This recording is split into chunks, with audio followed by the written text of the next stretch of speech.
Thank you. Good afternoon, good evening everyone, and welcome to the Philippines-Canada Business Conference and Calgary Stampede Networking. It's a pleasure to see everyone in their lovely Stampede attires. Hee-haw! So I would like to inform everyone that we're also live on our Facebook page, the Philippine Consulate General in Calgary, which has more than 40,000 followers. Okay? So to formally open the program, may I invite the Honorable Emma Orsarne, Consul General of the Philippine Consulate General in Calgary, to give her welcome remarks.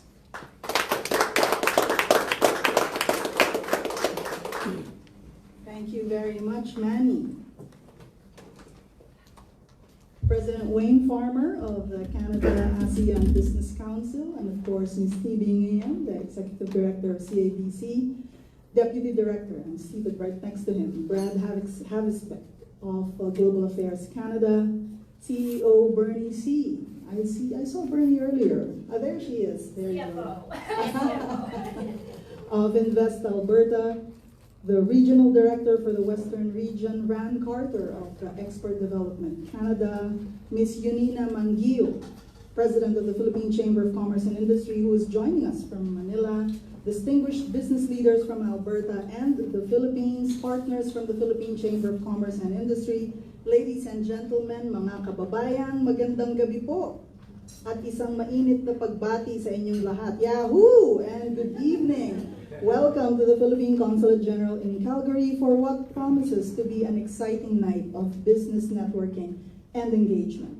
We are proud to have partnered with the Canada ASEAN Business Council to bring you this post-mission engagement, the mission being the Team Canada Trade Mission that went to Indonesia and our very own Philippines last December 2024.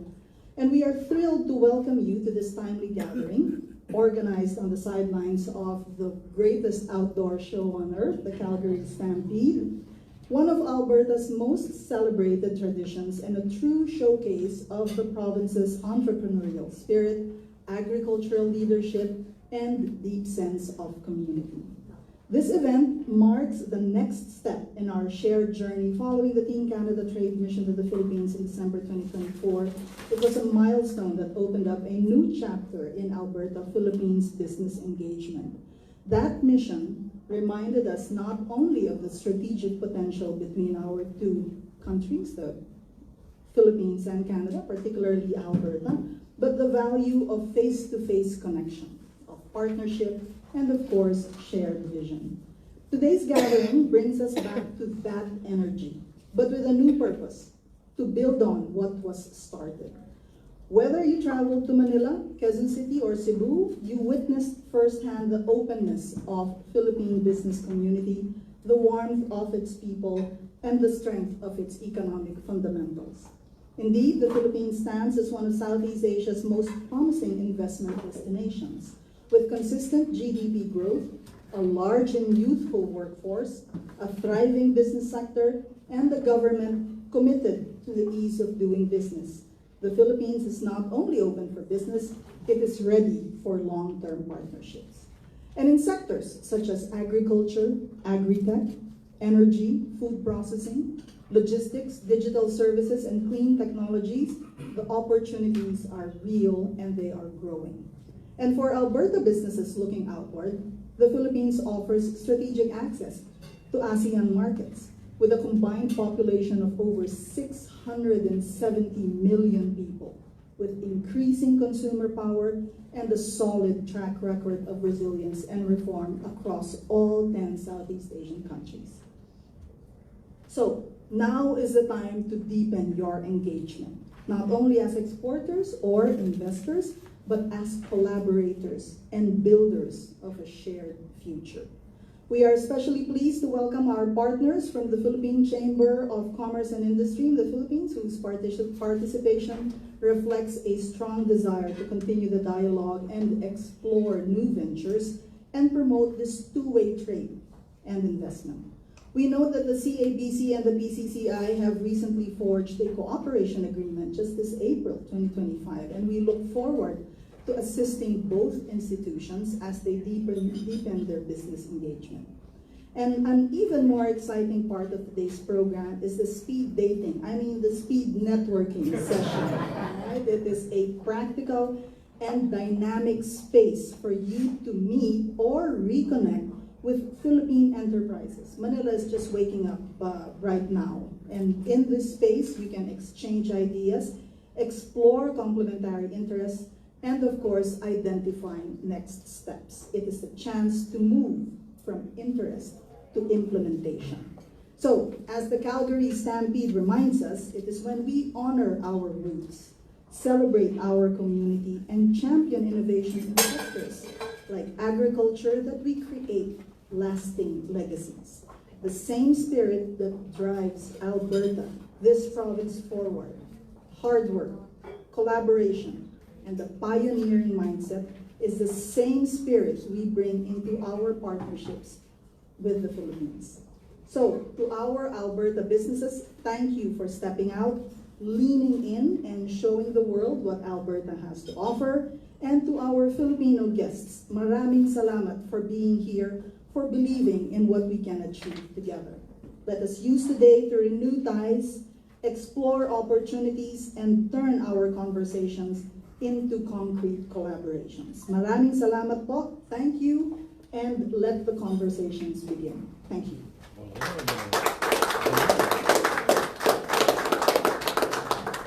Thank you very much, Consul General Sarne. Now, to say a few words, I understand the next speaker will be in his next meeting. So, to say a few words about the Bridging Business Canada and ASEAN, may I call on Mr. Wayne Farmer, President of the Canada Association of Southeast Asian Nations Business Council, or CABC. You have the floor, sir.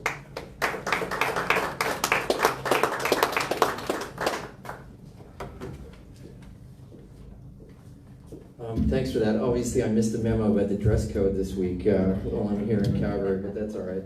Good afternoon, ladies and gentlemen, distinguished guests, Your Excellency, Mabuhay, good afternoon and good morning, I guess, if you're listening to this in the Philippines and in Asia, or ASEAN. It's a pleasure to be here during Stampede Week here in Calgary. On behalf of the Canada ASEAN Business Council, I want to express my deepest thanks to the Philippine Consulate team for organizing the event today, and our friends from both the Philippines and Canada business communities who are attending here today, and various government agencies and other partners of the CABC. Canada and the Philippines have long shared a strong and resilient bond founded on tremendous people-to-people ties and now strengthened by a growing economic relationship. Around 1 million Filipinos now call Canada their home, which is remarkable, contributing to our social fabric, but to the entrepreneurial, cultural, and economic life of our country. You'll run into Filipinos everywhere, and I've been in Saskatoon and Halifax, Montreal, Toronto, here in Calgary. It's remarkable the growth in the ties between the two countries to our people.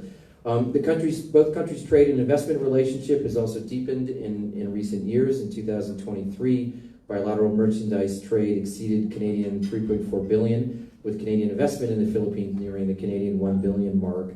During the recent Team Canada trade mission to the Philippines last December, both governments signaled a renewed commitment to deepen trade policy engagement, including through exploratory discussions toward a potential Canada and Philippines trade agreement, which of course is coming after the Canada-ASEAN free trade agreement that we need to get completed, but nonetheless a lot of interest in pursuing a bilateral agreement after that one, so there's a bit of a messaging there. But anyway, this signals the importance of the Philippines to Canada, and with the international landscape rapidly changing, marked by rising protectionism, supply chain changes and issues, and a growing urgency to address climate change, there's a tremendous work that Canada and Philippines can do together on this. And indeed, I think we're also hoping to see President Marcos visit Canada at some point, hopefully this year, right?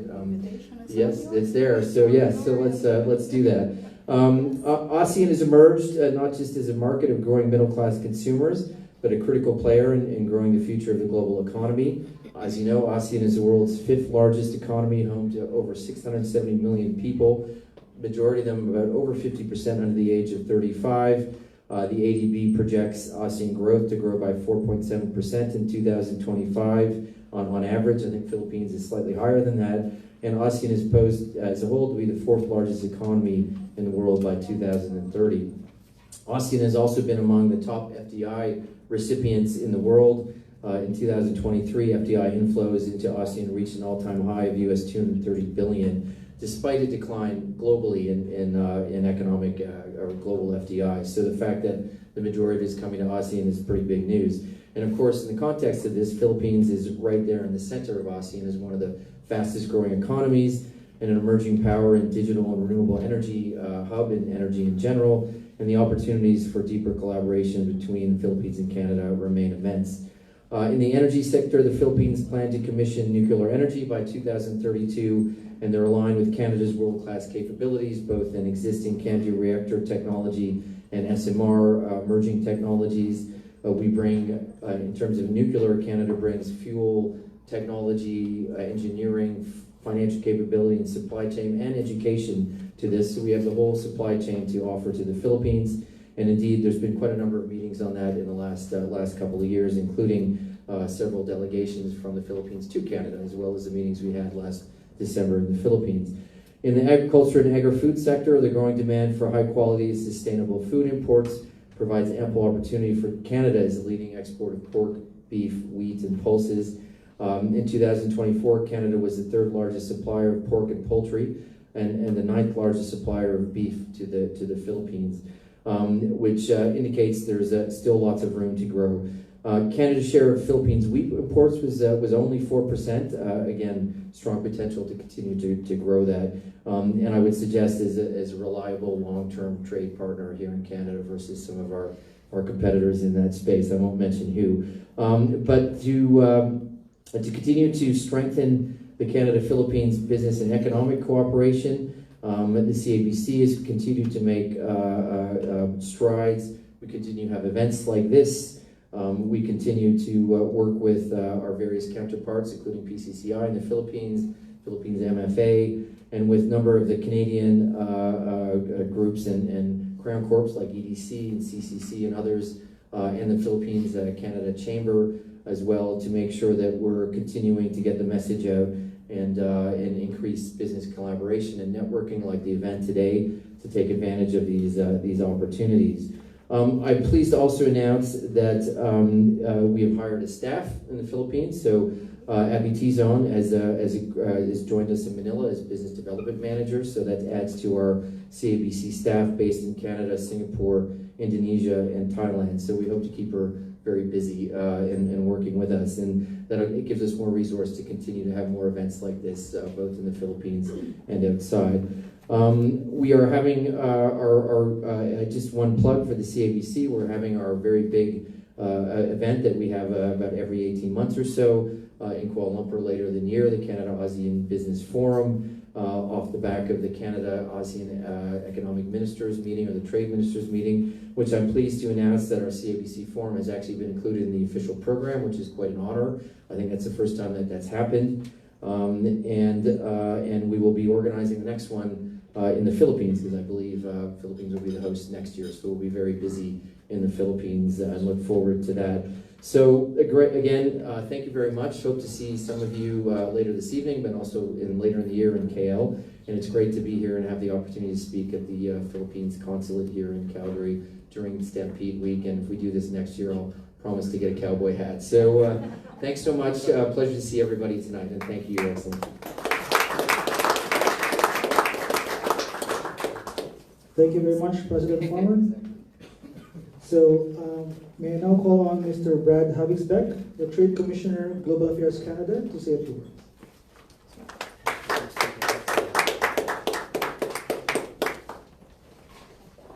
Thank you very much, Consul General, distinguished guests. Happy to be here. I have to confess, though, I don't work in the office here in Calgary. I actually am part of the Trade Commissioner Service based in Manitoba and Winnipeg. Out here for an event, helping my team here over the next couple of days on an ag and food event. But they asked me to come and speak because I had the luxury of spending a month in our office in Manila earlier this year. Trade Commissioner Service, we are part of Global Affairs Canada. We have about a little over 1,000 trade commissioners working in over 160 cities around the world. We are here to help companies in Canada with their exporting, finding new markets abroad, Obviously, Philippines is one of those markets. For an investment back into Canada, and certainly developing partnerships, whether that's for trade, whether that's for R&D or other things like that. I had the luxury of spending time in Manila, and I want to echo some of the things that the Consul General said and that Wayne had also said. There are lots of opportunities between Canada and the Philippines, both ways, two-way trade, partnerships. They are very, very open to work with Canadians. I saw that firsthand in the month that I was there. I was very surprised. There are a lot of opportunities, so I would encourage people to take a look at those. I also wanted to comment, you had mentioned the Team Canada trade missions, so that's something that obviously our team in Manila would have been very, very involved in. I saw that firsthand. I saw how hard the team would have had to work to prepare that and to prepare all those B2B meetings for all the companies that were there, because all their activities were pushed for about a 6-month period into the final quarter of our year, so January to March. So that's why when I was there, I was extremely busy. They had me working on the weekends. I didn't have any free time, unfortunately, to see much of the Philippines. I'll go back. Reason to come back. I will definitely go back.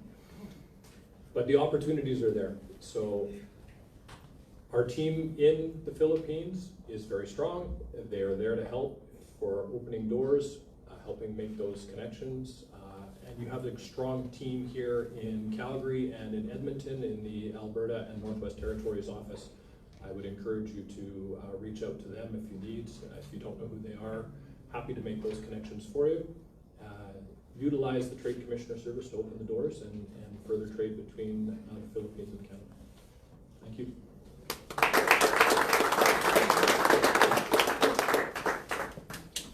Thank you, Mr. Habisbek. Sir, if I could just request you to please come forward, Mr.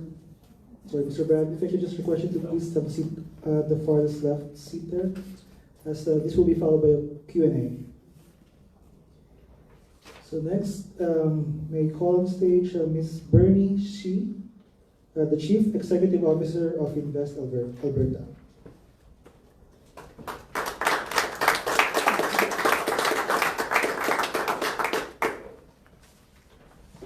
Hello, everyone. Great to see everyone in Western wear, the shirts and the hat. I have to say I'm jealous of the ones actually not wearing it because it's quite the feat wearing out in this weather. So, anyways, it's wonderful to be here with you in Calgary's most vibrant week since Stampede. So my name is Bernie C. I am the Chief Financial Officer at Invest Alberta. I want to thank the Canadian ASEAN Business Council and the Consulate of the Philippines for the opportunity to speak here today. So at Invest Alberta, our mission is clear. We attract high-impact investment that drives growth, innovation, and job creation across Alberta. Our job is to make it easier for companies like yours to expand into Alberta. We work alongside the global businesses, helping them grow, create jobs, and succeed in one of the most business-friendly regions in North America. From securing partners to navigating government programs, our role is to open doors and clear paths.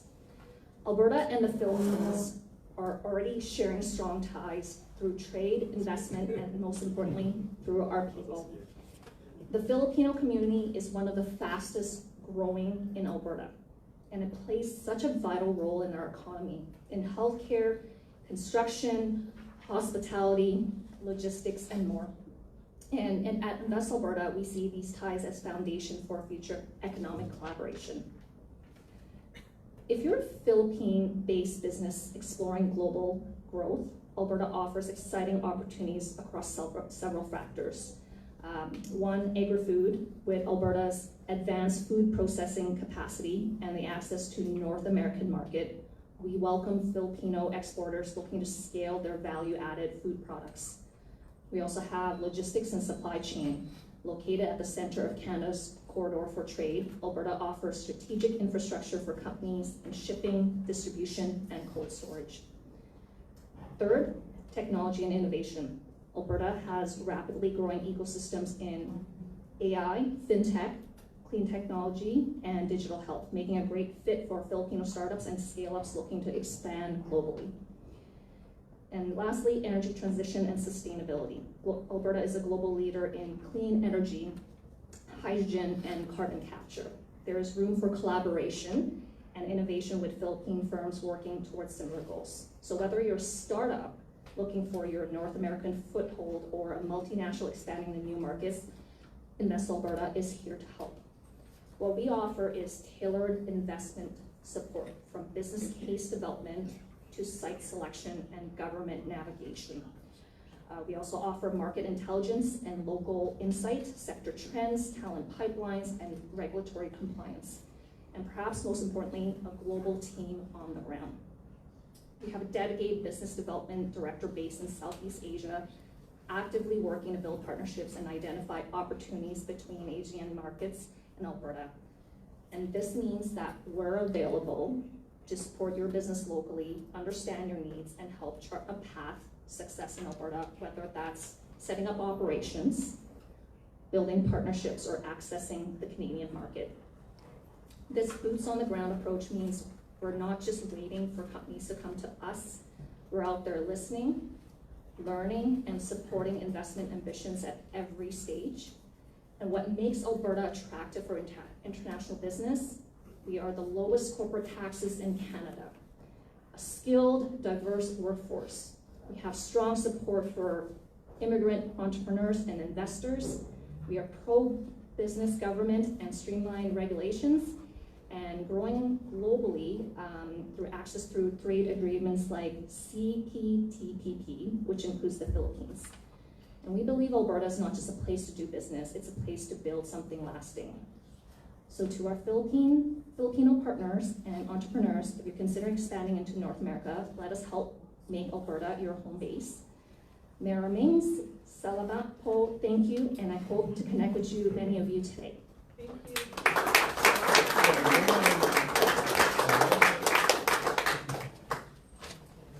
Thank you, Ms. Bernie.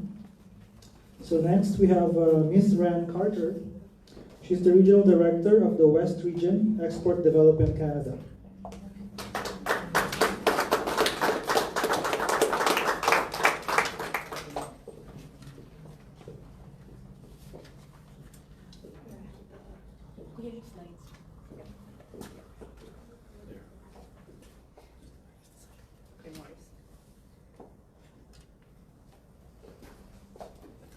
I have a quick deck, and I can see, like, oh no, there's a deck.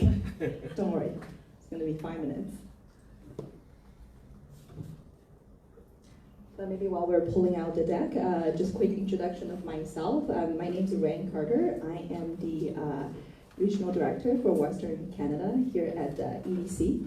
So for those who may not know EDC very well, we are a Crown corporation dedicated with a mandate to support Canadian exporters expand globally. So we've actually been doing that for a long time. We were founded in 1944. So so far, I would say last year, for example, EDC facilitated over 123 billion in exports and investments. I think that just gives folks a sense of the scale and how much support EDC is doing to support Canadian business. And if I may go to the next slide, I don't know where the person is. Just say next slide. Okay. Okay. So as I said, we are a Crown corporation, and the way that we sort of support Canadian company is through both financial and non-financial solutions, which I will share more details today. But also we support you guys, through our markets globally. So maybe next slide, please. So we have 25 offices around the world, but since today, the topic and audience, I figured I narrowed it down for not just ASEAN, but Indo-Pacific. As a lot of you know, that's our strategic region for Government of Canada and obviously for EDC. So just as last year, we opened our Philippine office, representation office in Manila. So for those of you who will be travel to the region, I encourage you to connect with my colleagues on the ground. Last year, we also opened office in Vietnam. So this year, in fact, 2 months ago, we just opened our office in Bangkok in Thailand. So as you can see, EDC is putting a lot of efforts on the ground in the ASEAN country. So next slide, please. So a lot of you, I really like this particular slide because everywhere I go, I talk to folks, and by this point, I will maybe lose half of the audience because folks are like, well, I'm not exporters, I'm not selling my services to, across the border. So the way that EDC look at exporters is really the three categories. I think most folks are thinking of the direct exporters, that you're exporting to a market today. But we actually also support with our full solution to what we call indirect exporter. So you may not be selling outside of Canada. You might be selling to another Canadian companies who are exporting to overseas. So that is companies that EDC support as well.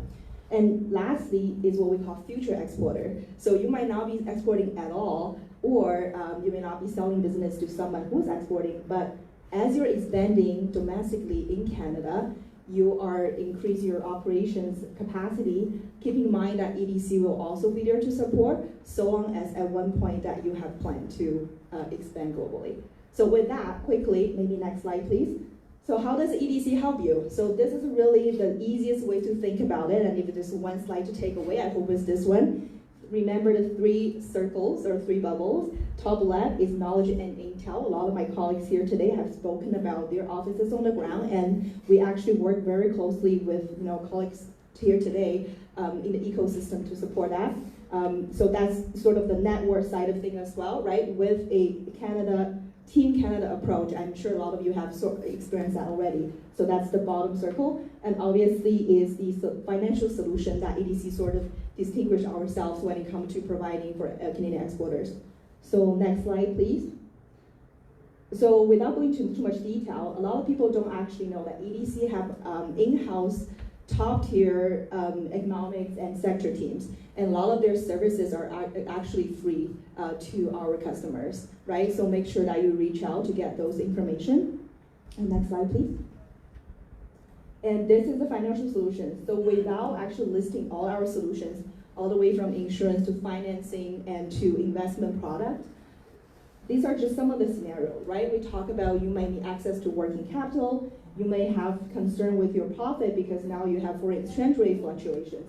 So anything you could think about, you might need local currency. So I encourage folks to reach out to folks at EDC and see how we can help you. And a lot of time, right, you are getting your fundings from your banks, but your banks might only have certain risk appetite and may not able to support you fully. This is when you can also come to EDC. You say, oh, well, my bank cannot or doesn't want to support us fully. Is there any way EDC can come and support? Once again, if you meet the criteria of a Canadian exporter, this is when EDC can actually come in and guarantee the bank to support with your growth.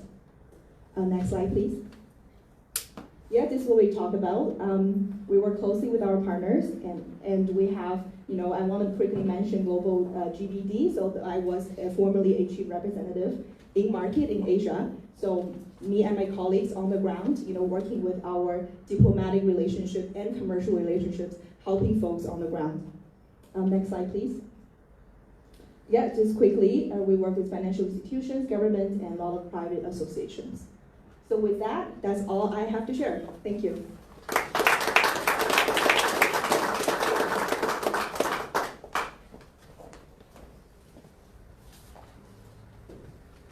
Thank you, Ms. Rand Carter. Okay, so I will call next Mr. Robert Doe. He's the director for Emerson Team Canada Trade Mission to share his testimony. Thank you. Good evening, magandang gabi and magamaga. I was going to share with you the experience that we went through with the Trade Commission just recently. And I'll show you, I'll move forward and why. And also, going through the Trade Mission, it was the first Trade Mission that I've attended since COVID. And Philippines came up. With Indonesia, we were already in Indonesia, but Philippines came up. I said, I have to go to this one. Of course, the minister, Mary Ng, was also attending, so I knew her. So I said, this is a right market. And using the Trade Commission team, and of course I met with Ambassador Hardman as well, is market access. Is this the right market for us? And market intelligence, just to, when we enter a market, we'll always analyze the market. Is this the right market? We're also going to burn a lot of cash, you know. And I've done a lot of international markets. Some withdrew. China is one of them. But to get the support from the Trade Commission, you know, going in there, you can knock 10 doors down, you can knock 1 door down, right? And it's efficiency, time, cost, and also market access is key. Second one is risk management, you know. And of course, the Canadian government also has grants you can use. So we didn't use that, but a small company is able to access those grants, you know, and be able to, you know, work with companies. And we used EDC in the past as well when we're smaller, and to support our business growth. The third one is credibility.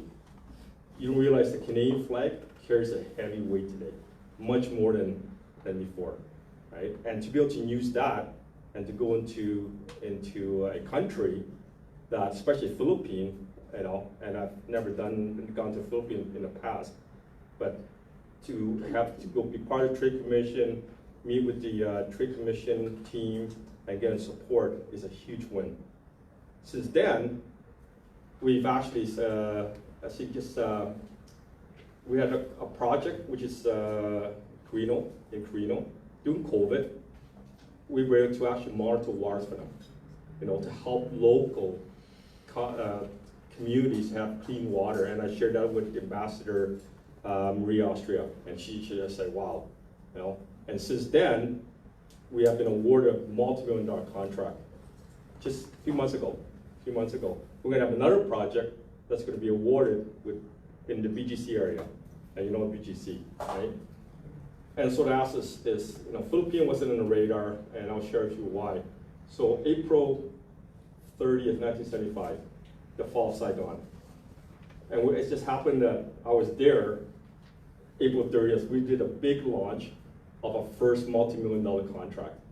You know, I was brought into Philippines with a USS Midway carrier, dropped in Philippines in the refugee camp. Stayed for 2 years. And people say, why Philippines? You know, I share my story. That's the reason why. You know, since then, Emerson, we have 2,900 staff at the mega mall, mega tower, mega wall. And I've been actually invested a lot more. And in 2026 budget, we're going to be investing more. You know, we're changing that culture of being a call center to a culture of sales, innovation, you know, development, and we're growing that. And when I told that to Ambassador Hartman, he said, wow, you know, we moved some of our team in North America into Philippines, you know, and we continue investing. So I have a big budget. I'm going to grow that in Philippines, you know, and because we see that the potential of the Philippine market is huge. The people are fantastic. You know, I love Hello. I just came back, you know, like I said, in Philippines in May. Yeah, but it's not the same. Way better, you know. But they say we have projects, and it's you know, international takes time. But my recommendation: don't do it alone. Leverage the government. You know, leverage government. First of all, you're paying for it. Canadian, you're paying for that. You know, and we leverage, you know, the Trade Commission, Hisu, you know him, you know, but also make the government, especially the ambassador, every country I go into, we always meet with the ambassador. You know, I know Peter MacArthur from the Philippines and his wife, and he moved to, well, from Indonesia, moved to Philippines, and he's moved on, you know, but make them aware of the success of Canadian company in that country. Technology, we were called ZI in the past. The technology was developed in Edmonton in 1984, and we got acquired by Emerson in 1994. You know, from a company of small, I would say $50 million to a company of $71 billion with 80,000 staff. So we're leveraging that breadth of Emerson Electric Canada now to grow our market. You know, but we always never do alone. You know, we never do alone because the risk management doing alone is huge. Because you fail, I tell you, you burn cash, and cash is king. You know, and international takes time. You know, but they said support like the Canadian team here. You know, you got colleagues here. You know, leverage, you know, the other companies to grow the business there. And so my encouragement is, you know, Philippines the market. We're gonna grow. the market, and because we're a separate business unit, I'm expecting within 2030, I have a vision 2030, and I can tell you the revenue, but it's going to be huge. From the 2,900 staff, I'm expecting to almost maybe 3,000-4,000 staff in that region. You know, just Philippines. We have Indonesia, we have Malaysia also, but Philippines is much closer to my heart. You know, and I actually want to go. I'm going to be going back there again. But anyways, thank you.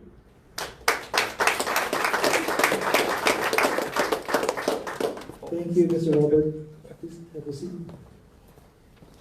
And so, to lead us with our fireside chat and the Q&A, we'll call on the moderator for the next part of the program, Ms. T.B. Nguyen. She's the Executive Director of the Canada Association of Southeast Asian Nations Business Council, or CABC.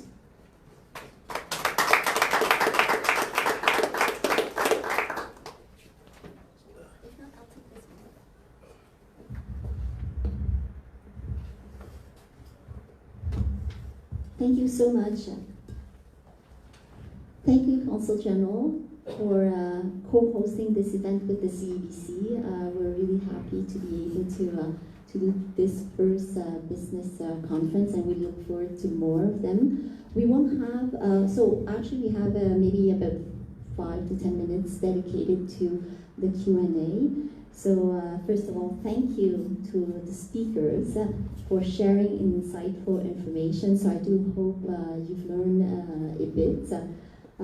Just before I ask a few questions, or the club can ask the questions, I'd like to just promote once again that the Canada ASEAN Business Council is, as Wayne mentioned, organizing our Canada ASEAN Business Conference in KL.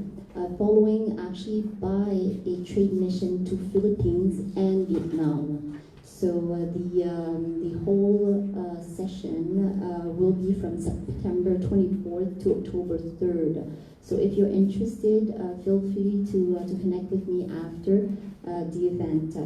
So as mentioned, the next 5 to 10 minutes, I'd like to open the floor to questions. I'll start with the crowd. Does anyone has any questions for either of our speakers? I've got a question for EDC. So Bruce Jilks, ALTS Canada. I've heard that EDC for buyer finance has expanded the sectors and products that are eligible for buyer finance. Is that true? Has that changed in the last little while? Specifically for which market? Well, for instance, defense and aerospace, which has been kind of untouchable before. Yeah, we are expanding our mandate, right? I would say maybe the concrete work is still sort of in process. As you can imagine, that's a very complex space. So certainly to answer your question, that we are looking into that space and expanding. Having said that, I think in terms of buyer finance, this particular solutions, right now what EDC is doing also is something what we call as market leader program. Essentially EDC, as I mentioned earlier, we have chief representatives on the ground. So our job is to build a lot of relationship with some of these big conglomerates in market. San Miguel as a great example in the Philippines, right? These are the type of relationship we bring, we build, and hopefully they can bring some type of Canadian expertise and capabilities as part of our buyer finance and what we call MLP program. Thank you. Hi there. Oh my God, I'm losing my voice. Wait. So, question across the panel. Because the Canadian economy has the innovation and SHRED program, is that something that's reflected in the Philippines as an incentive for Canadian companies investing in innovation outside of Canada with a source in the Philippines? And if so, what does that structure look like?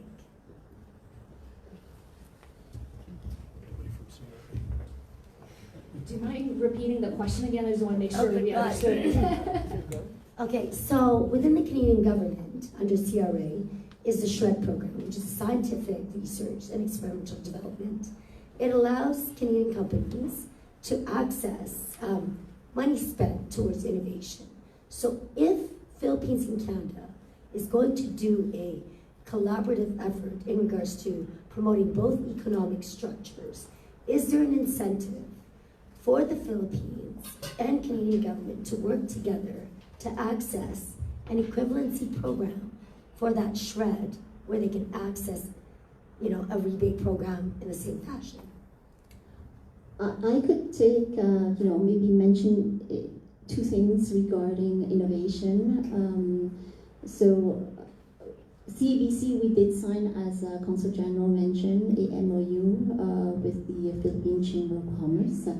And we do look forward to, with that MOU, integrate innovation, Canadian innovation, and connecting also with innovative companies in Philippines in all spheres. So I think that's what. So is that a separate program? So as an example, also. So that's private sector, with also the Chamber of Commerce of the Philippines, which is more, I would say, related to the Philippine government.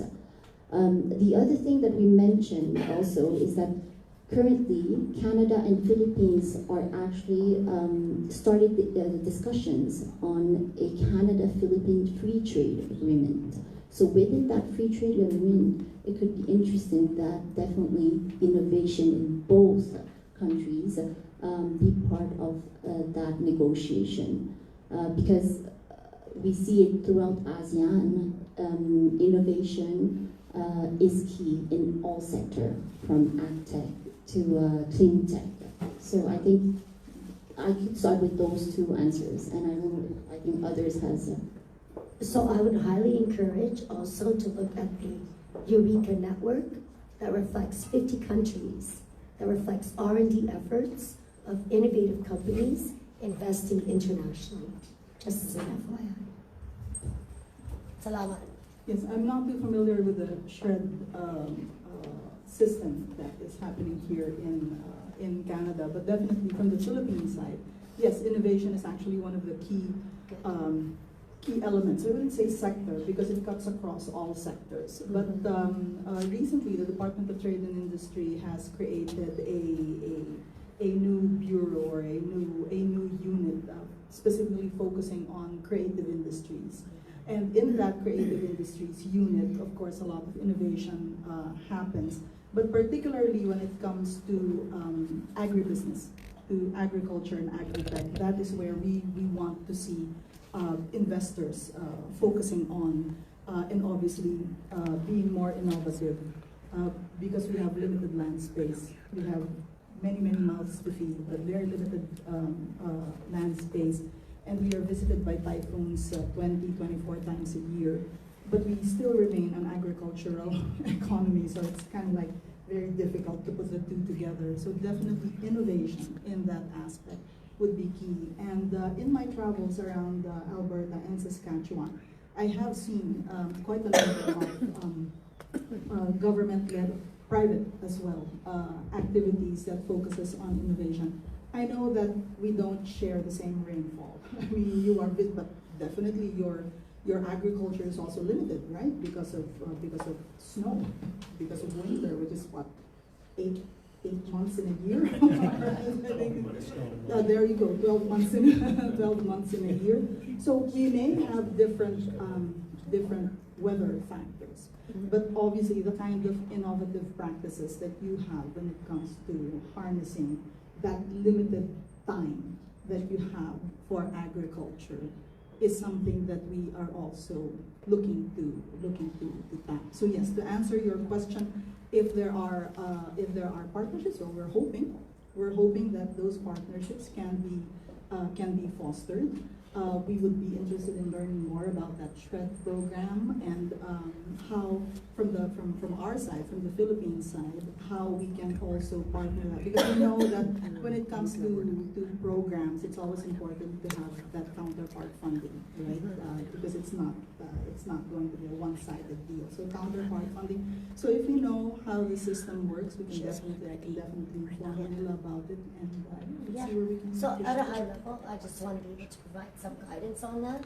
But maybe we can, PB, maybe we can ask other questions, but Sure. definitely let's Oh, we have one to ask.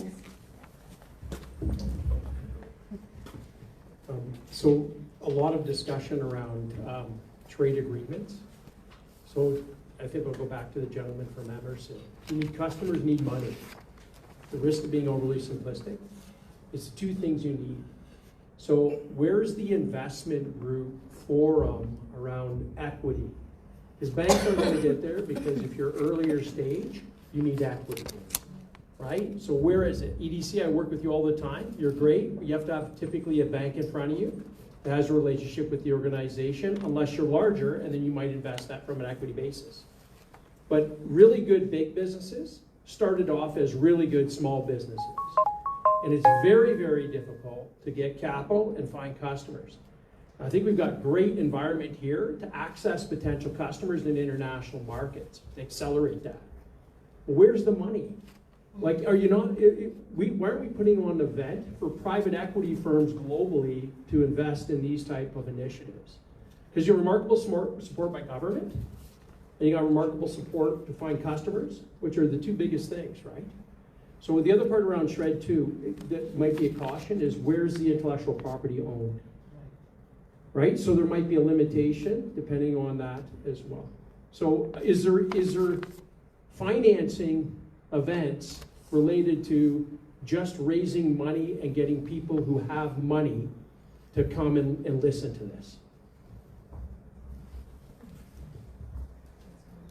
Well, I could talk about, again, the Canada ASEAN Business Council. So the forum that we host every 18 months in the ASEAN chair of the year, and this year is in KL, and next year is going to be in Philippines. So we do have part of our business forum in an investment side to it, where there we would invite, there's businesses there that attend, and there are potential VCs and investors. So that there are those events, but I do think, yes, we do need more of them, and possibly in Canada.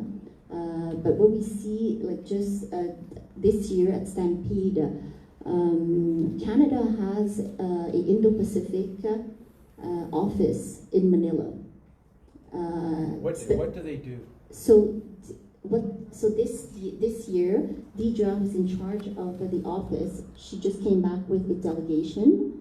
So it's not a delegation that would invest. However, it's a delegation that was sourcing Canadian beef into the Philippines. Yeah, they still need money, right? So no offense, I've got run funds. I've got people who've got all kinds of money. They want to find good companies. And they understand navigating through this environment, right? But that's the biggest problem we have globally, is that who's going to put up the initial money to get the momentum, right? No offense to any government groups or banks aren't going to get there until the first question they're going to ask is, how much have you all put in as equity? It's a risk. You're right, exactly, right? You still count on private money for those aspects, because the VCs come in when they're in series rounds, right? So when you're in the early rounds of like FF, friends and family, and also your seed rounds, they're mostly private. Unfortunately, as of today. No, I know I do that. Yeah. Right? I think we just have to encourage them to perhaps listen to us, because there's really a lot of things going on the private side, and we need more support from the government, who has larger access to capitalization and things like that. If we can bridge the founders and entrepreneurs with those that are having money, because as he said, there are people that are seeking for equities and just don't have, unless they enter into VCs, right? You know what they want? The biggest thing they want to do to de-risk it is have revenue ready. Yeah, exactly. It's the best way. Structuring. They want to have the right structure to de-risk it. And they want to say, look, I'll give you $5 million if you've got pretty good idea that you got 25 million in revenue. I'm in all day long. And just for your information, folks, of course we are accelerating and incubating founders and entrepreneurs, but we have to also incubate and accelerate the investors, right? We have, because they have money, but there's certain fear, and we have to help them take that step forward and help the other side of things. I think accelerating and incubating both sides and meeting them is the best part.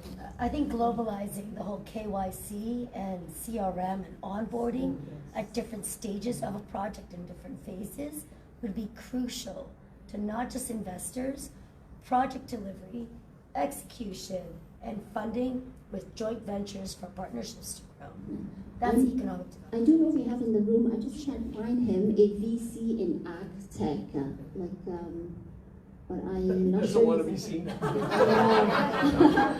He's a member of our organization, but we hear you, and it could be interesting that we do host a VC event regarding Southeast Asia or the Philippines.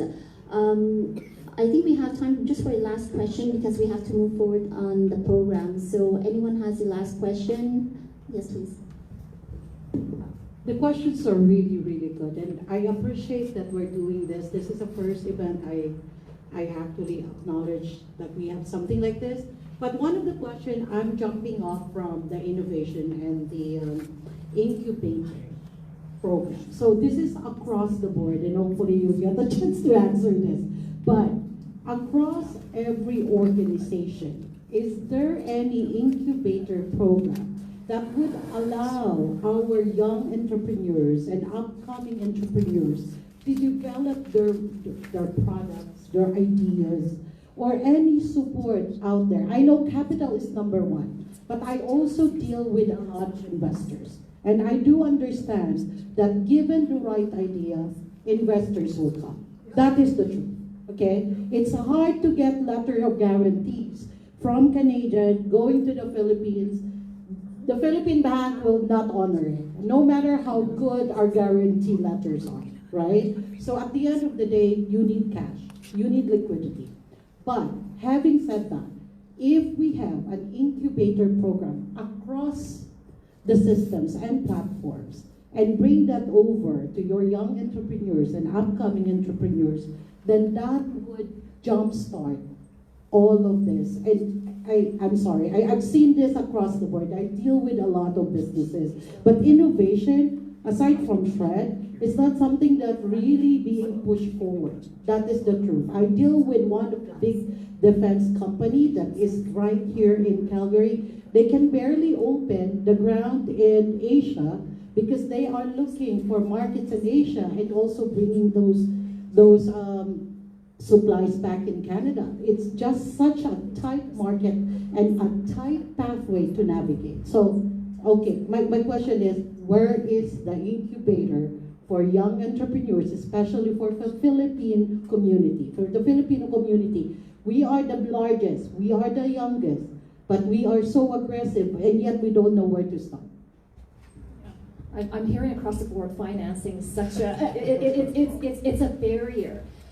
So at Invest Alberta, I'd say we focus more on businesses ready to go, having the capital. But we also have a global partnerships team. So my colleague here, Shane, he's the director of global partnerships.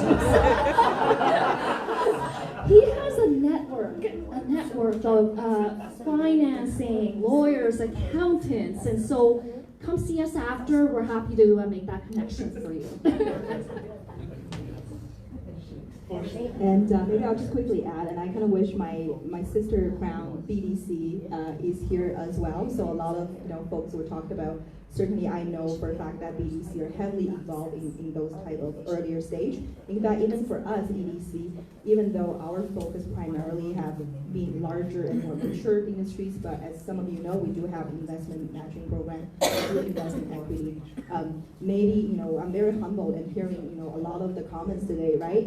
You're right. It is an effort that we probably should work closer together and to foster those. Internally, we have a lot of conversation about private capital, a lot of conversation about how do we support, because these days, maybe I can overshare a little bit, EDC is also looking to look at trade enabling infrastructure, right? And earlier this gentleman's question, we are looking to more strategically position EDC as a crown organization to help with some of the strategic questions that you asked, and hopefully position us better for the future. But thanks for the questions. Yeah, the Trade Commissioner Service We typically work with companies that are export ready, but we do have two programs, well, one program, one funding program, I guess, that I'll highlight. So the funding program is called Can Export Innovation. And it's 75-25 cost share, 75 government, 25 company. And it's to help a Canadian company find a partner international to commercialize a product. So if you look it up, if you Google Can Export Innovation, it'll outline the program for you and tell you how to apply and some of the parameters around that. I don't deal with that one too often. We have another one that's helps companies like with the export side. I'm not going to talk about that one, but we have that one. We deal with that more at the regional office. The other program we have is called CTA, the Canadian Technology Accelerator. And those are specific run events in some of our missions abroad. So I haven't ever seen one in the Philippines, but there's been several in the Indo-Pacific, lots of them in the United States. So it might be in Silicon Valley, it might be in Boston for MedTech. So it's usually very focused. It's competitive. They will take anywhere from probably 6 to 15 companies across Canada. And you're going to the market. So let's say it's a MedTech in Boston. You're going to the market. You're meeting with partners there. You're meeting with VCs. You're meeting with the different people that can help move your product forward. Those are the two things. You need to be in touch with the Trade Commissioner Service to understand those and to get into those types of sort. And just to wrap up your question about incubators, I've worked the last 15 years with incubators and accelerators throughout Canada. And in the room, you have the director in charge of Calgary Innovation Hub. So Nima is just sitting in front of you. And he can actually say, Nima, him. So he can actually say a few words. If you want, Nima, do you want to? Sure, yeah. I mean, within Calgary, there's over 50 organizations that support early stage entrepreneurs, and they provide lots of different types of support. Some of them are quite niche. In the area. Some of them focus on women, on immigrants, and some of them are more broad. The two biggest organizations are Platform Calgary, which is just a few blocks down the street from here, and Innovate Calgary. So Innovate Calgary offers incubation for early stage companies, but in very specific verticals. So we have one in life sciences, one in aerospace, and one in social innovation. And within those verticals, we offer access to space. So we have labs, which are hard to come by. We have millions of dollars worth of equipment, so prototyping equipment, molecular biology equipment. We have business advisors that can work one-on-one with you, whether it's shred assistants, whether it's accounting, HR, whatever. We have advisors that can work with you to try and get your business across the finish line. And then we have seed funds as well. So before you get too excited about the seed funds, the seed funds there are some restrictions around there. I mean, you may or may not be eligible. Certainly look at it. The program is called USeed. We have 3 seed funds in health. We have an energy fund. We have a social innovation fund as well. So take a look at those opportunities. And then right now, we are also have, because you were talking about early young entrepreneurs, right now we have a program open that is an accelerator program where we put in $250,000 into each company that goes in. And we have about 6 to 8 spots for this cohort right now. That we don't take any equity. That's literally more or less a grant. But it's a 2-year program where you're expected to commit full-time to your startup. We will give you, it's targeted towards first-time founders who don't have business experience. So we will give you business training over that 2 years. So it's a curriculum-based, cohort-based program. It has to be innovation-focused, and it has to have a device component to it. But outside of that, and then the person running the company has to have graduated within the last 5 years. That's really the only restrictions. Thank you so much, Nima. Innovate Calgary. Oh, Innovate Calgary. Yeah. And thank you to our speakers. And now we're going to proceed to the next phase of the event. Thank you very much. So again, a big round of applause for our speakers and panelists and for this TV. I'm sure you have so many questions at hand that you wanted to ask our panelists, but unfortunately, because of the very limited time that we have, we need to proceed with our next part of the program. So the next part will be a video message to introduce the Philippine Chamber of Commerce and Industry, or PCCI, by no less than its president, Ms. Yunina Mangyo, and it will be followed by the introduction. It will be followed by a short audio-visual presentation about the PCCI.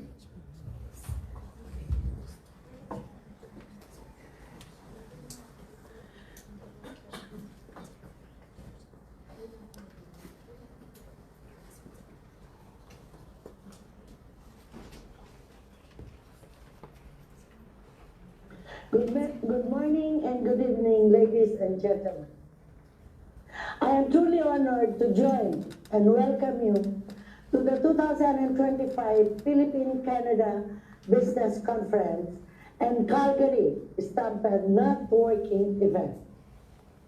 Let me begin by congratulating our partners, the Philippine Consulate General in Calgary and the Canada ASEAN Business Council, for organizing this important gathering that brings together two dynamic economies with shared values and endless possibilities.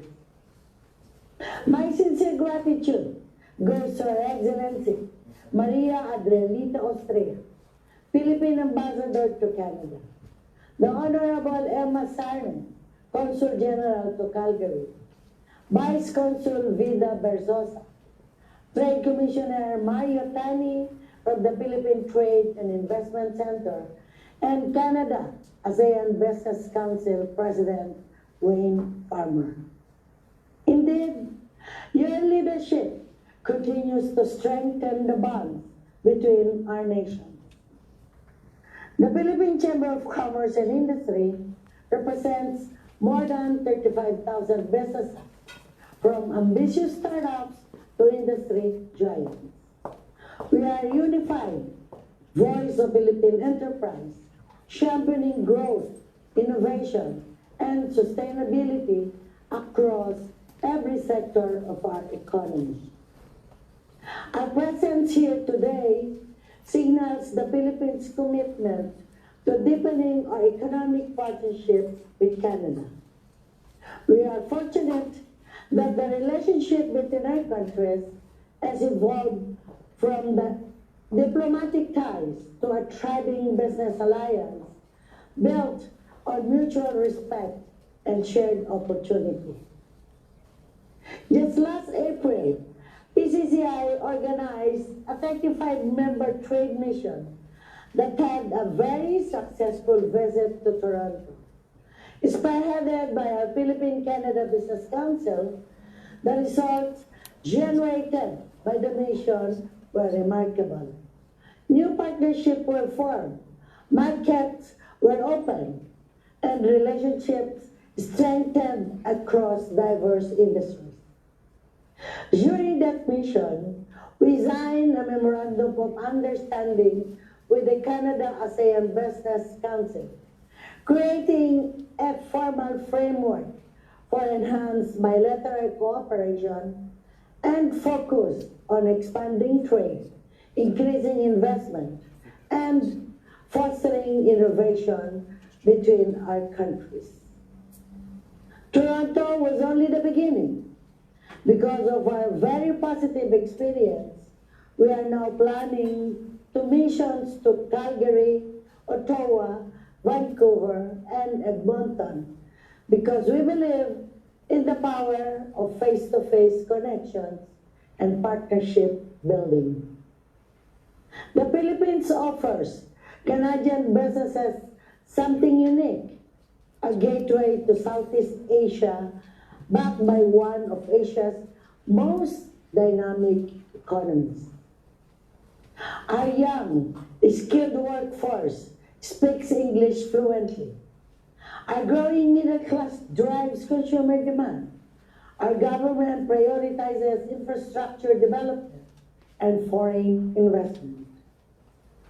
Whether you focus on renewable energy, technology, agriculture, or infrastructure, the Philippines provides the talent, market access, and growth potential your business needs to thrive in Asia.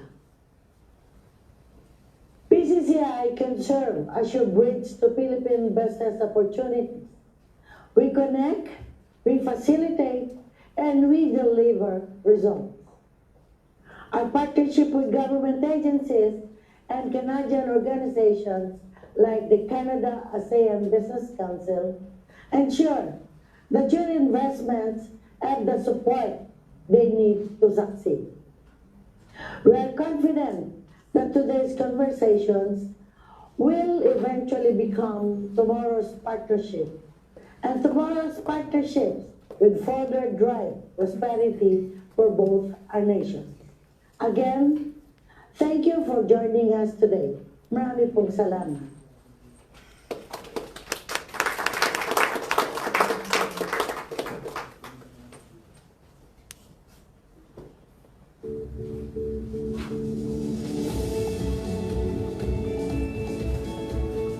Welcome to the Philippines.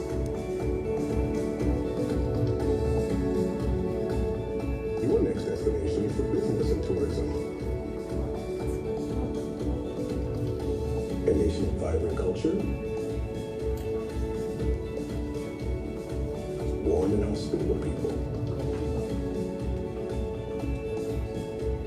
and a dynamic economy at the heart of Asia. The Philippines is a strategic hub for global commerce, with a resilient economy, skilled workforce, and innovation-driven industries. The country stands ready for world-class investments. From infrastructure to innovation, the Philippines is moving forward, driven by reforms and sustainability goals. Our progress reflects our promise of inclusive growth.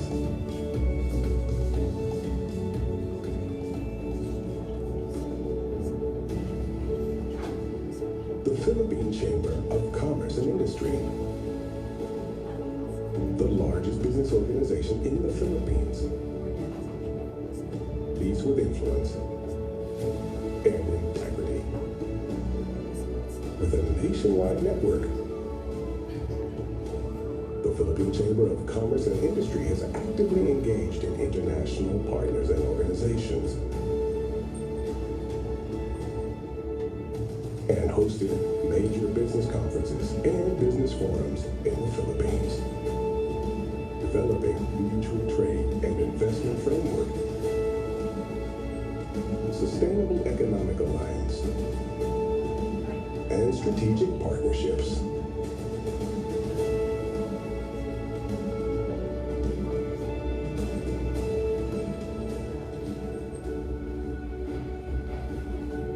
The Philippine Chamber of Commerce and Industry champions business excellence, fostering innovation, shaping policy, and enabling sustainable growth. Our mission aligns with global development goals to build a better tomorrow. Discover the Philippines, where business meets opportunity, culture meets innovation, and tomorrow begins today. The Philippine Chamber of Commerce and Industry. We bridge business and opportunity and help make a better tomorrow.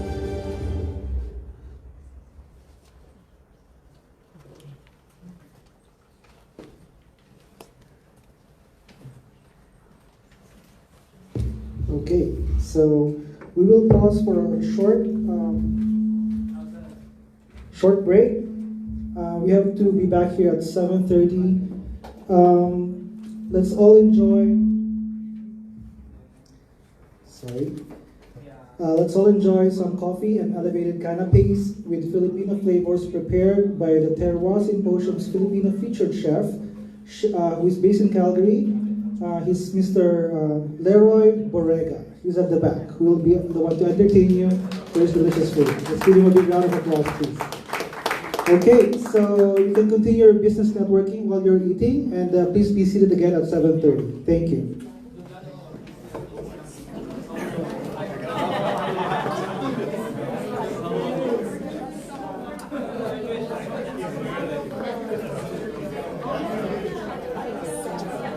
very much. Such a great presentation.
Are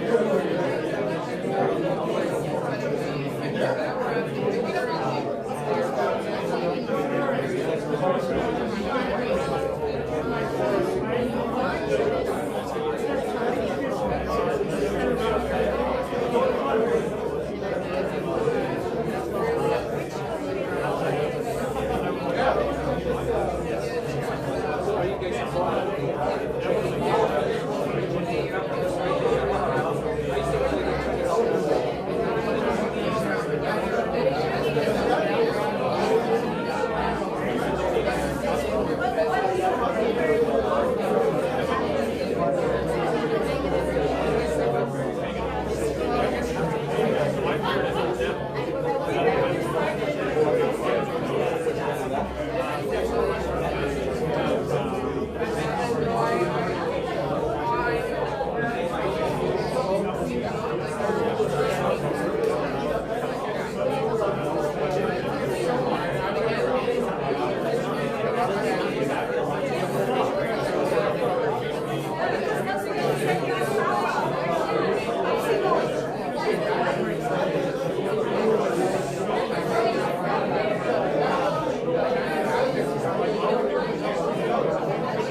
Who's the new ambassador? It's not here? Jose Victor Chan Gonzaga. I think Yeah. maybe by next week.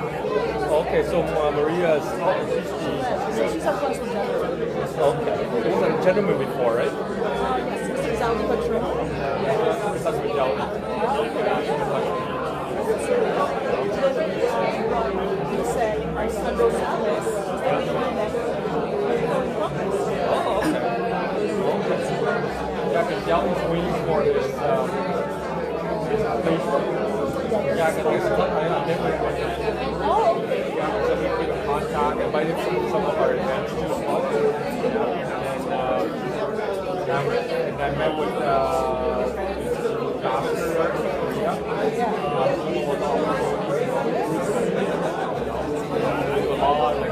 Here, beaches are building over there. That guy's power. Give me pictures up here. Yeah. Okay.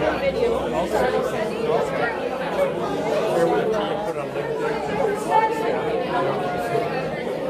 Yeah, we need wages to put a big event on April 30th. It's a big event. Big event. We invite like 50 customers. It's the launch of our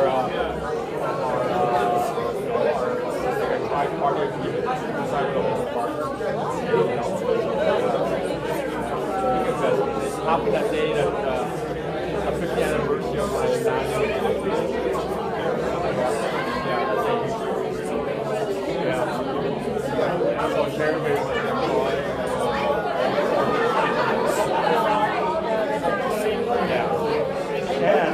into a refugee. No, they turned into I went there, orphanage. Yeah. So I met with the priests and they remember that. And I stayed there for almost a year at that camp. 7. Yeah, about 57.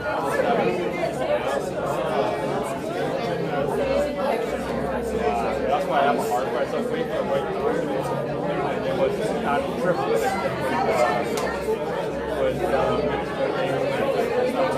free of reluctant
Is everyone enjoying the food? Hello? Is everyone enjoying the food?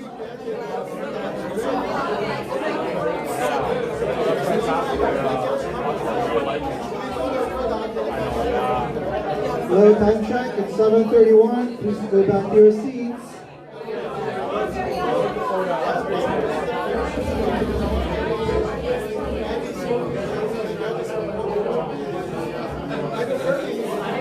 Everyone, please go back to your seats. We are about to start the program again.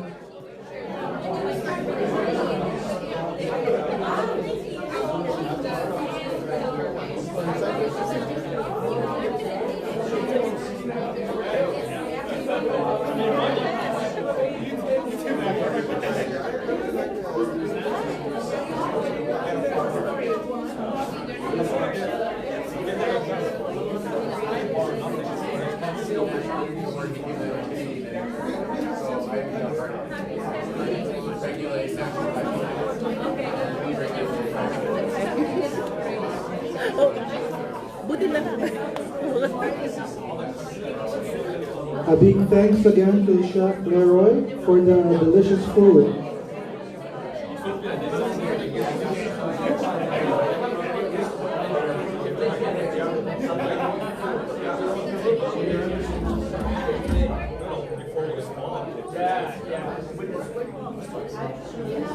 We will start again once everyone's seated.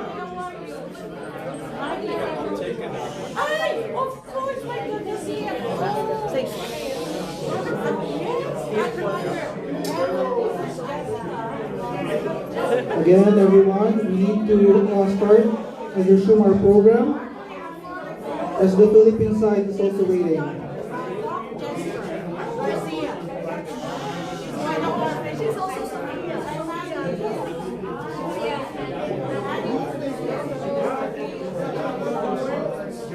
People at the back, please take your seats.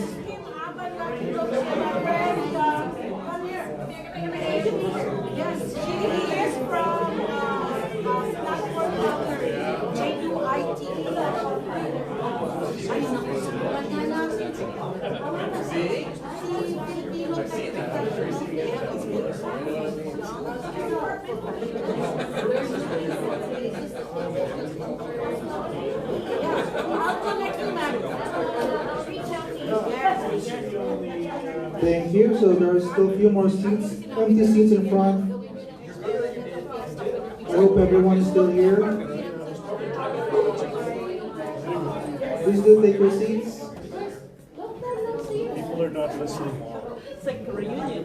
Yep. I hope everyone enjoyed the food prepared by Chef Leroy. Where is Chef Leroy, by the way?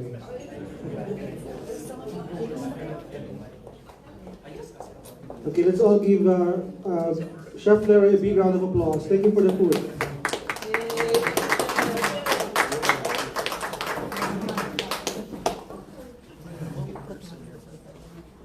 So to continue with our program, may I call on Vice Consul Vida Soraya Berzosa to give us the detailed information and the mechanics for the Speed Networking Meet Your Match Business Edition.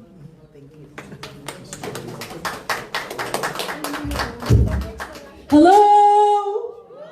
Hi! All right, so are you all excited for the speed dating, speed networking? So, all right, let me call on Miss Diane Montecillo, Miss Vinky Corpus, and Miss Christine Tamanillo here in front. So they will be the timekeepers and they will be your session guides. Okay, so for today, I see some of you have the red folders. So those are the kits for the agriculture and infrastructure. Those with the blue folders and the blue sticker for the ICT. and the green for clean tech and energy. And yes, you are very much welcome to go around the different rooms. So we have right now members of the Philippine Chamber of Commerce and Industry, and you will have the opportunity to speak with them real time. So now it's time to apply everything that you were talking about earlier about investment, about finding a local partner, because definitely in the Philippines, it's opportunity, opportunity, opportunity. And this is your chance to build that bridge. So I challenge you all, take out your partner profile sheets, and by the end of the night, you should all check which ones you want to connect with, which ones you want to email. And please, our big ask is kindly copy us when you email, so the consulate will also be informed, and so that we can support you and follow up some more. So those who don't have partner profile sheets and kits, at Cyril will distribute. So for those who were not able to get their kits, go ahead, you've got the time to do so. And yes, for those who want to remain in the room and enjoy the food and continue chatting, you're also very much welcome to do so. But at the end of the night, come back here because we have a special message from the Deputy Consul General, Victorio Mario de Magiba. So just a few reminders for the speed networking. It's 5 minutes for each round, so very quick, right? And then you have 1 minute to move to the next partner that you're going to have. So at the top of your partner profile sheet, it will have a little code, match number, so you will have a Philippine company. So right now there are 14 companies that are waiting for us right now via the Google Meet platform. And after that, you're also free to connect with the other people in the other rooms as well. So when you hear Diane, Vinky, and Christine making the signal that 5 minutes are up, please be a darling and move to the next round and give chance to others. So with that, I wish you all luck. So for those... Okay, any questions about the mechanics? No questions? I think you're all used to the speed dating format, huh? Yes, and for those who are very new to this, you can also ask Diane, Vinky, and Christine for any further queries and clarifications. Sabihin mo sa kanila, kanino yung red, sino yung blue, sino yung green. Okay. So for red, can you please stand up? Those with the infrastructure and agriculture, please stand up. Okay, yes. Yes, those who will be joining. Yes, so please join Diane, and Diane will escort you to your speed networking room. Yes, and don't forget to email us after. Okay. Yes, so red, please go ahead and follow Miss Diane. For blue, for the ICT, there's Vicky. People with the blue, this is your chance. Your multi-billion-dollar contracts are waiting. Are you coming to your ICT? And for green, those who are still in the room, okay, so clean tech, energy, there. So Christine is right there at the back, going to the large conference room. Okay, so those with the green, go look for Christine at the back. Yes, thank you very much, everyone. And see you in...